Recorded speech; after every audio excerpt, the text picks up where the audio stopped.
अध्याय 6 साप्ताह यज्ञाचा विधी। सनकादिक म्हणाले, आम्ही आता आपल्याला साप्ताह श्रवणाचे विधान सांगतो।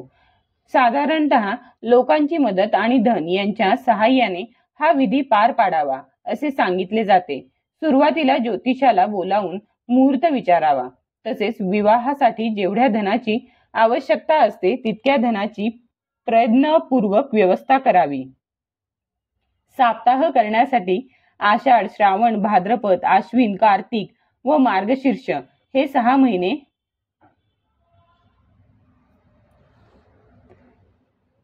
श्रोत्यांसाठी मोक्षदायी आहेत।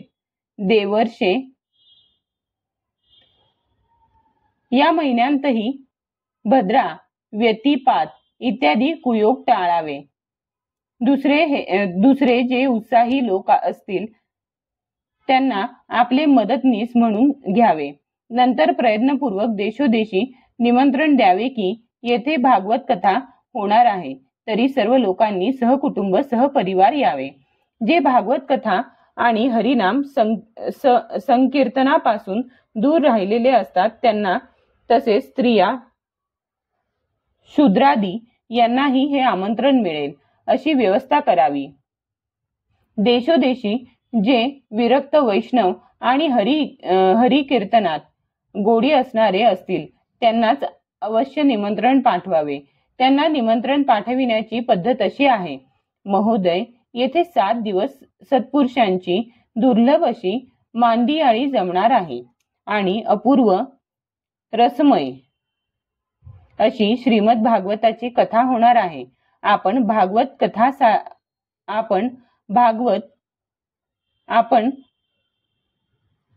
भगवत कथा रसाचे रसिक आहात म्हणून श्री भागवतामृताचे सेवन करण्यासाठी प्रेमपूर्वक ताबडतोब येण्याची कृपा करावी। जर आपणास इतके दिवस सवड नसेल तर निदान 1 दिवस तरी अवश्य येण्याची कृपा करावी, कारण येथील प्रत्येक क्षण अत्यंत दुर्मिळ आहे। अशा प्रकारे नम्रतेने त्यांना आमंत्रण द्यावे आणि जे लोक येतील त्यांच्यासाठी निवासाची योग्य ती व्यवस्था करावी। कथाश्रवण तीर्थक्षेत्रात, वनामध्ये किंवा आपल्या घरी सुद्धा योग्य मानले गेले आहे। जेथे प्रशस्त मैदान असेल तेथेच कथेचे आयोजन करावे। जागेची स्वच्छता, सडा समार्जन, रंगरंगोटी इत्यादी करावी। घरातील सर्व सामान एका कोपऱ्यात ठेवावे। 4-5 दिवस अगोदर प्रयत्नपूर्वक सतरंजा वगैरे आसनासाठी तयार ठेवाव्या आणि केळीच्या खांबांनी उंच मंडप करून सजवावा। तो 4ही बाजूंनी पाने, फुले, फळे वगैरे लावून सुशोभित करावा आणि चारी बाजूंना झेंडे लावून निरनिराळ्या वस्तूंनी तो सजवावा। तो मंडपात एका उंच स्थानावर 7 विशाल लोकांची कल्पना करून त्यावर विरक्त ब्राह्मणांना बोलावून बसवावे। पुढच्या बाजूला त्यांच्यासाठी यथोचित आसने तयार ठेवावी। त्यांच्या मागे वक्त्यासाठी सुद्धा एक दिव्य सिंहासन तयार करावे। जर वक्ता उत्तराभिमुख बसला असेल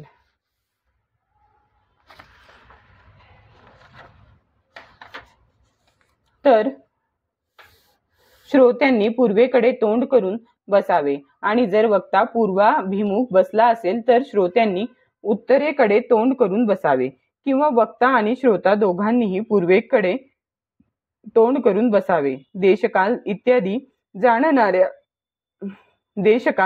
जाणणाऱ्या विद्वानांनी श्रोत्यांच्या साठी असाच नियम सांगितला आहे। जो वेद आणि शास्त्रांची स्पष्ट व्याख्या करण्याचा अधिकारी आहे, वेगवेगळे दृष्टांत देऊ शकतो आणि अत्यंत निस्पृह आहे असा विरक्त आणि विष्णुभक्त ब्राह्मण वक्ता असावा। जे अनेक धर्ममतांमुळे गोंधळात पडले आहेत, स्त्रीलंपट आहेत, नास्तिक आहेत असे लोक जरी विद्वान असले तरी त्यांना भागवत कथा सांगण्यासाठी नेमू नये। वक्त्याच्या जवळच त्याला मदत करण्यासाठी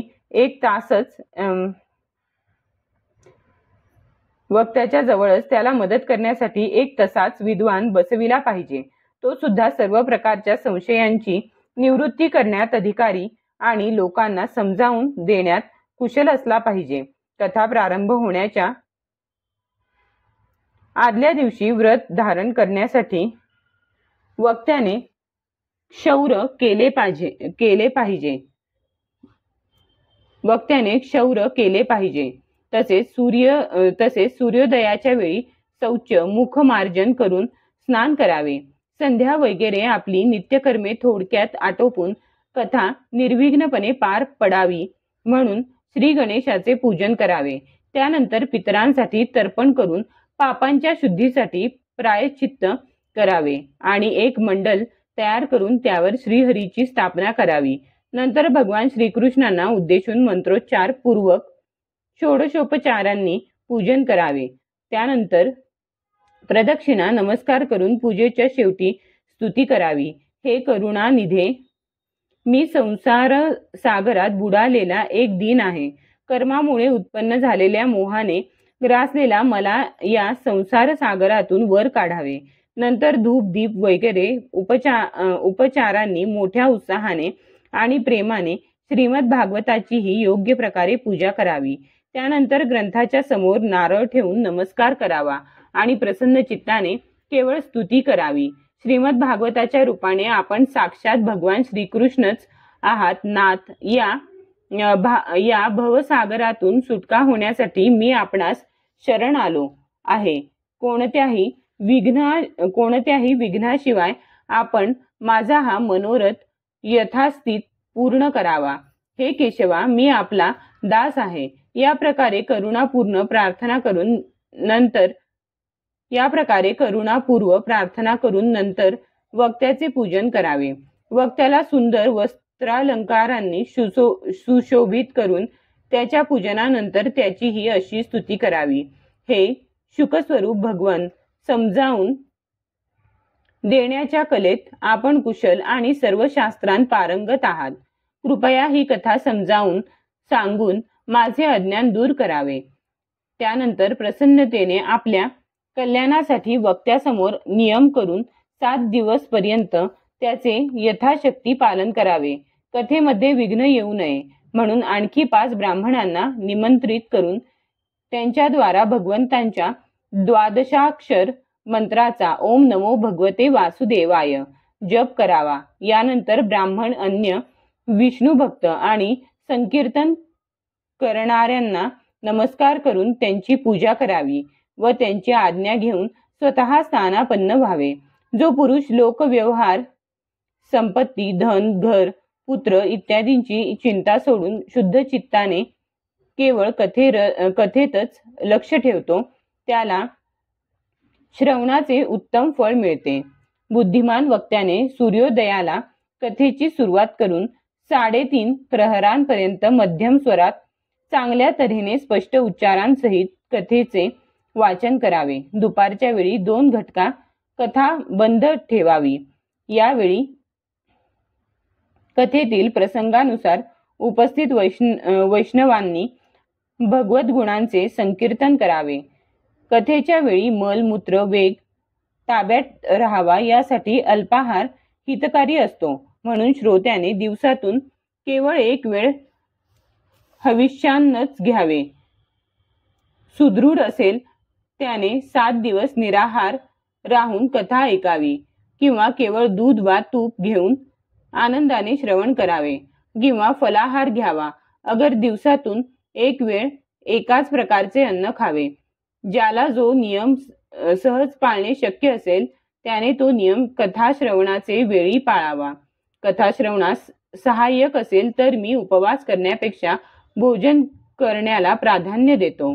उपवास करण्यात श्रवणात अडथळा येत असेल तर असा उपवास न केलेला बरा. नारद मुने, नियमपूर्वक सप्ताह ऐकणाऱ्या पुरुषांसाठी नियम ऐका. ज्याने विष्णू भक्तांची दीक्षा घेतली नाही तो कथा श्रवण करण्याचा अधिकारी नाही. जो पुरुष नित्य नियमाने कथा ऐकतो त्याने ब्रह्मचर्य पाळावे, जमिनीवर झोपावे आणि दररोज कथा संपल्यानंतर पत्रावळीवर भोजन करावे. डाळ, मध, तेल पचण्यास जड, वाईट भावनेने दूषित आणि शिळे अशा अन्नाचा व्रतस्थ माणसाने अवश्य त्याग केला पाहिजे. कथा श्रवणाचे व्रत घेतलेल्याने काम, क्रोध, मद, मान, सन्मान, मत्सर, लोभ, दंभ, मोह आणि द्वेष यांना आपल्या मनात अजिबात थारा देऊ नये. त्याने वेद, वैष्णव, ब्राह्मण, गुरु, गोसेवा करणारे तसेच स्त्रिया, राजा आणि महापुरुषांची निंदा वर्ज करावी. व्रतस्थ पुरुषाने रजस्वला स्त्री, चांडाळ, म्लेच्छ, पापी, गायत्री जप न करणारे ब्राह्मण, ब्राह्मणांचा द्वेष करणारे तसेच वेद न मानणारे यांच्याशी संभाषण करू नये. कथा श्रवण करणाऱ्याने सत्य, शौच, दया, मौन, आर्जव, विनय आणि औदार्ययुक्त आचरण केले पाहिजे. दरिद्री, क्षयरोगी, कोणत्याही रोगाने पीडित, अभागी, पापी, पुत्रहीन आणि मोक्षाची इच्छा करणारे यांनीही ही कथा ऐकावी. ज्या स्त्रीचे रजोदर्शन थांबले आहे, जिला फक्त एकच संतान झाले आहे, जी वांझ आहे, जिचे संतान जिवंत राहत नाही किंवा जिचा गर्भपात होतो, अशा स्त्रियांनी प्रयत्नपूर्वक ही कथा ऐकावी. वरील सर्वजण जर नियमांचे पालन करून कथा ऐकतील तर त्यांना अविनाशी फल प्राप्त होऊ शकते. ही सर्वात उत्तम दिव्य कथा कोट्यवधी यज्ञांचे फळ देणारी आहे. अशा प्रकारे नियमांचे पालन करून नंतर या व्रताचे उद्यापन करावे. ज्याला विशिष्ट फलप्राप्तीची इच्छा असेल त्याने गोकुळाष्टमी व्रताप्रमाणे याचे उद्यापन करावे. परंतु जे भगवंतांची निष्कांचन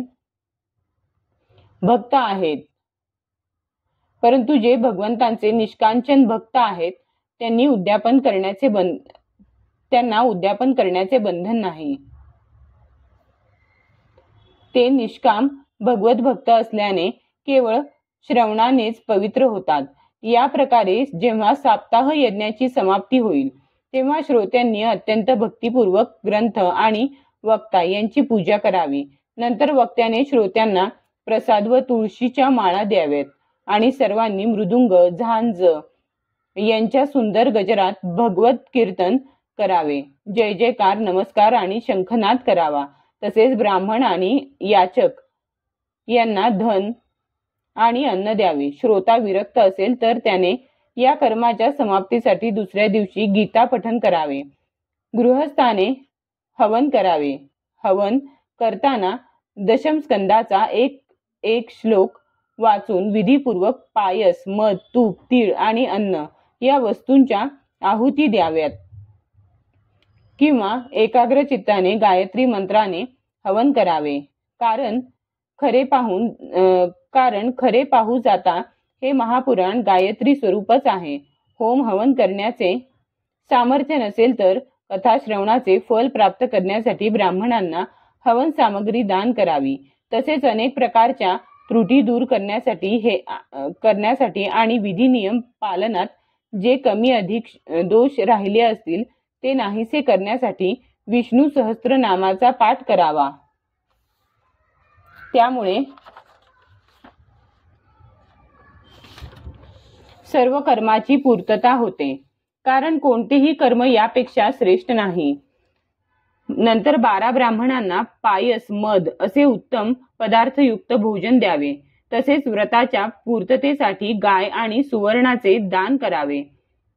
आर्थिक क्षमता असेल तर 3 पल सुवर्णाचा एक सिंह करून त्यावर सुंदर अक्षरात लिहिलेला श्रीमद भागवत ग्रंथ ठेवावा. आवाहनादी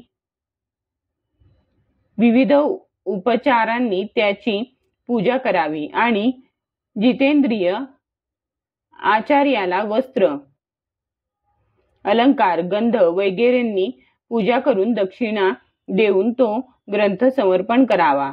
बुद्धिमान दाता असा विधी करण्याने जन्म मरणाच्या बंधनातून मुक्त होतो. या सप्ताह पारायणाचा विधी सर्व प्रकारची पापे नाहीसे करणारा आहे. हे मंगलमय भागवत पुराण इष्टफल प्राप्त करून देते. तसेच धर्म, अर्थ, काम आणि मोक्ष यांची प्राप्ती करून देणारे हे साधन आहे. याबाबत शंका घेण्याचे कारण नाही. सनकादिक म्हणाले, मुनिवर्य अशा प्रकारे हा साप्ताह सनकादिक म्हणाले, मुनिवर्य अशा प्रकारे हा साप्ताह श्रवण विधी आम्ही आपणास सविस्तर सांगितला. आणखी काय ऐकू इच्छिता? या श्रीमद भागवतानेच भोग आणि मोक्ष दोन्हीही हाती लागतात. सूत म्हणतात, हे शौनका, असे म्हणून महात्मा सनकादिकांनी विधीपूर्वक 1 सप्ताहापर्यंत सर्व पापांचा नाश करणाऱ्या, परमपवित्र आणि भोग मोक्ष देणाऱ्या या भागवत कथेचे प्रवचन केले. सर्वांनी नियमपूर्वक याचे श्रवण केले. त्यानंतर त्यांनी विधीपूर्वक भगवान पुरुषोत्तमाची स्तुती केली.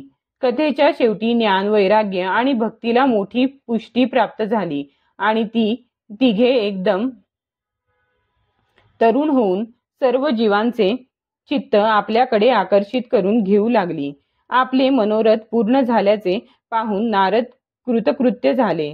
त्यांच्या सर्व शरीरावर रोमांच दाटून आले आणि त्यांना परमानंद झाला. भगवंतांचे प्रिय नारद मुनी या प्रकारे कथा ऐकून हात जोडून प्रेमाने सद्गदित होऊन सनकादिकांना म्हणाले. नारद म्हणाले, मी धन्य झालो. दयाळू अशा आपण माझ्यावर अनुग्रह केला. सर्व पापहारी भगवान श्रीहरींची आज मला प्राप्ती झाली. हे तपोनिधी, मी श्रीमद भागवत श्रवणाला सर्व धर्मात श्रेष्ठ मानतो, कारण याच्या श्रवणाने वैकुंठात राहणाऱ्या श्रीकृष्णाची प्राप्ती होते. सूत म्हणाले, वैष्णव श्रेष्ठ नारद असे बोलत आहेत. तोच भ्रमण करीत योगीश्वर शुकदेव तेथे आले. कथा समाप्त होते वेळीच व्यासपुत्र श्री शुकदेव तेथे आले. 16 वर्षांचे वय आत्मलाभाने तृप्त, ज्ञानरूपी महासागराला भरती आणणारे चंद्र असे शुकदेव प्रेमाने सावकाश श्रीमद भागवताचा पाठ करीत होते. तेजपुंज शुकदेवांना पाहून उपस्थित सर्वजण लगेच उठून उभे राहिले आणि त्यांनी त्यांना एका उच्च आसनावर बसविले. देवर्षी नारदांनी त्यांचे प्रेमपूर्वक पूजन केले. तेथे शांतपणे बसून शुकदेव म्हणाले, आपण माझी पवित्र वाणी ऐका. श्री शुकदेव म्हणाले, रसिक आणि भाविक जनहो, हे श्रीमद भागवत वेदरूपी कल्पवृक्षाचे परिपक्व झालेले फळ आहे. श्री शुकदेवांच्या मुखातून निघालेले असल्याने अमृत रसाने हे परिपूर्ण आहे. यात केवळ रसच रस आहे. या फळाला साल किंवा बी नाही. जोपर्यंत शरीरात जीव आहे तोपर्यंत आपण याचे वारंवार श्रवण रूप पान करावे. महामुनी व्यासदेवांनी श्रीमद भागवत महापुराणाची रचना केली आहे. यामध्ये निष्काम अशा परमधर्माचे निरूपण केलेले आहे. शुद्ध अंतःकरणाच्या पुरुषांनी जाणण्याजोगे कल्याणकारी सत्य आत्मवस्तूचे यात वर्णन आहे. यामुळे तिन्ही पापांची निवृत्ती होते. जेव्हा एखादा पुण्यात्मा पुरुष हे शास्त्र ऐकण्याची इच्छा करतो तेव्हा भगवंत लगेच त्याच्या हृदयात प्रवेश करतात. मग इतर साधनांची आवश्यकताच काय? हे भागवत पुराणांच्या अग्रस्थानी असून हे वैष्णवांचे धन आहे. परमहंस मुनींना अपेक्षित अशा विशुद्ध ज्ञानाचे यात वर्णन केले आहे. तसेच यात ज्ञान, वैराग्य आणि भक्ती यांनी युक्त निवृत्ती मार्ग प्रकाशित केलेला आहे. जो पुरुष मोठ्या भक्तिभावाने याचे श्रवण, पारायण आणि मनन करण्यात तत्पर असतो तो मुक्त होतो. हे भाग्यवान श्रोत्यांनो, हा रस सर्व लोक, सत्यलोक, कैलास व वैकुंठातही नाही. म्हणून तुम्ही याचे यथेच्छ पान करा. यापासून मुळीच परावृत्त होऊ नका. सूत म्हणाले, श्री शुकदेव याप्रमाणे सांगत होते तोच तेथे प्रल्हाद, बली, उद्धव, अर्जुन आदी भक्तांसहित साक्षात श्रीहरी प्रकट झाले. तेव्हा देवर्षी नारदांनी भगवंत आणि त्यांचे भक्त यांचे यथोचित पूजन केले. भगवंतांना प्रसन्न चित्त पाहून देवर्षी नारदांनी त्यांना एका विशाल सिंहासनावर बसविले आणि सर्व लोक त्यांचे समोर त्यावेळी संकीर्तन करू लागले. ते संकीर्तन पाहण्यासाठी पार्वतीसह भगवान शंकर तसेच ब्रह्मदेवही आले. त्या संकीर्तनात प्रल्हाद उत्साहाने टाळ वाजवू लागला. उद्धवाने झांजा घेतल्या. देवर्षी नारद वीणा वाजवू लागले. गानविद्येत कुशल असणाऱ्या अर्जुनाने आलाप घेण्यास सुरुवात केली. इंद्र मृदुंग वाजवू लागला. सनकादिक अधूनमधून जय जयकार करू लागले. आणि या सर्वांच्या पुढे व्यासपुत्र शुकदेव वेगवेगळे हावभाव करून भाव सांगू लागले. या सर्वांच्या मध्ये परम तेजस्वी अशी भक्ती, ज्ञान आणि वैराग्य नटांप्रमाणे नाचू लागले. असे हे अलौकिक संकीर्तन पाहून भगवान प्रसन्न होऊन म्हणाले, मी तुमच्या या कथा कीर्तनाने अत्यंत प्रसन्न झालो आहे. तुमच्या या भक्तिभावाने तुम्ही मला स्वाधीन करून घेतले आहे. तुम्ही माझ्याकडे वर मागा. भगवंतांचे हे बोल ऐकून सर्वजण अत्यंत प्रसन्न झाले आणि प्रेमाने अंतःकरण भरून येऊन भगवंतांना म्हणाले, भगवन, आमची ही इच्छा आहे की येथून पुढे जेव्हा जेव्हा असा सप्ताह होईल तेथे आपण आपल्या या भक्तांसह अवश्य यावे. आमचा हा मनोरथ पूर्ण करा. तथास्तु म्हणून भगवान अंतर्धान पावले. यानंतर नारदांनी भगवंत आणि त्यांच्या भक्तांच्या चरण कमलांना उद्देशून नमस्कार केला. तसेच शुकदेव आणि अन्य तपस्व्यांनाही नमस्कार केला. कथामृतपानाने सर्वांना मोठा आनंद झाला. त्यांचा सर्व मोह नाहीसा झाला. नंतर ते सर्वजण आपापल्या स्थानी परतले. त्याचवेळी शुकदेवांनी भक्तीला तिच्या पुत्रांसहित आपल्या भागवत शास्त्रात समाविष्ट केले. म्हणून भागवत कथापान केल्याने श्रीहरी वैष्णवांच्या हृदयात विराजमान होतात. जे लोक दारिद्र्याने गांजले आहेत, ज्यांना मायारूपी पिशाच्याने जखडून टाकले आहे आणि जे संसार सागरात बुडत आहेत, त्यांचे कल्याण होईल, अशी श्रीमद भागवत सिंह गर्जना करीत आहे. शौनकांनी विचारले, सूत महोदय, शुकदेवांनी राजा परीक्षिताला, गोकर्णाने दुधुंकारीला आणि सनकादिकांनी नारद मुनींना कोणकोणत्या वेळी ही कथा सांगितली? ही माझी शंका दूर करा. सूत म्हणाले, भगवान श्रीकृष्ण स्वधामाला गेल्यानंतर कलियुगाची साधारण 30 वर्षे उलटून गेल्यानंतर भाद्रपद महिन्याच्या शुक्ल नवमीला शुकदेवांनी कथा सांगण्यास प्रारंभ केला. राजा परीक्षिताने कथा ऐकल्यानंतर कलियुगाची 200 वर्षे लोटल्यानंतर आषाढ शुद्ध नवमी पासून गोकर्णांनी ही कथा सांगितली होती. यानंतर कलियुगाची आणखी 30 वर्षे निघून गेली. कार्तिक शुद्ध नवमी पासून सनकादिकांनी ही कथा सांगण्यास प्रारंभ केला. हे निष्पाप शौनका, आपण जो प्रश्न विचारला होता त्याचे मी आपणास उत्तर दिले आहे. या कलियुगात भागवत कथा हे भवरोगावरील रामबाण औषध आहे.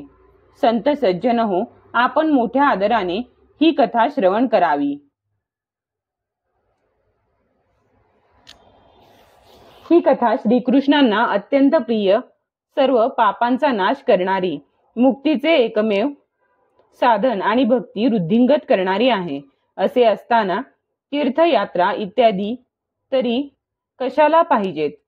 हातात पाश घेतलेल्या आपल्या दूतांना पाहून यमराजांनी त्यांच्या कानात सांगितले की, हे पहा, जे भगवंतांच्या कथा कीर्तनात एकाग्रचित्त झाले आहेत त्यांच्यापासून दूर राहा.